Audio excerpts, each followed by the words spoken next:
మీనరాశి వాళ్ళకి ఏలినాటి శని ప్రారంభమై 2 సంవత్సరాలు అయిన తర్వాత ఇప్పుడు మార్చి 30వ తారీఖు తర్వాత జన్మశని ప్రారంభం అవ్వడము మార్చి 28, 29, 30వ తారీఖుల్లో షష్టగ్రహ కూటమైనటువంటి విషయం వల్ల ఎన్నో ఇబ్బందులు మీనరాశి వాళ్ళకి రాబోతున్నాయి. ఇంటర్నల్ జాతకంలో మీకు ఏదైనా దోషం ఉంటే, వ్యసనాలు కనుక మీకు ఏమైనా అలవాటయ్యి ఉంటే, జూదరులు కనుక ఎవరైనా ఉంటే వాళ్ళందరూ వెరీ కేర్ఫుల్గా ఉండాలి. మ్యారీడ్ లైఫ్లో కూడా ఇబ్బందులు రాబోతున్నాయి. బిజినెస్లో కూడా ఒక రాంగ్ డైరెక్షన్లోకి వెళ్ళి ఎన్నో ఇబ్బందులు పడబోతున్నారు. అయితే ఇలాంటివన్నీ ఎందుకు జరుగుతూ ఉంటాయంటే శని యొక్క దోషం వల్ల. శని ఎందుకు దోషం పడతాడంటే కర్మ వల్ల.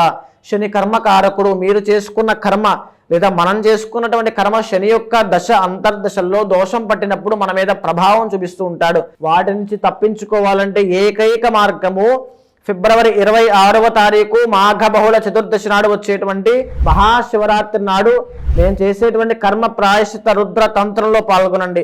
ఎవరు ఈ కార్యక్రమంలో పాల్గొన్నా వాళ్ళు చేసేటువంటి హోమాల వల్ల, పూజల వల్ల, అభిషేకాల వల్ల, అర్చన వల్ల, ఆ తపన అనేటువంటి తపస్సు వల్ల మీకున్నటువంటి కష్టాలు కర్మ నివారణ అయిపోతాయి.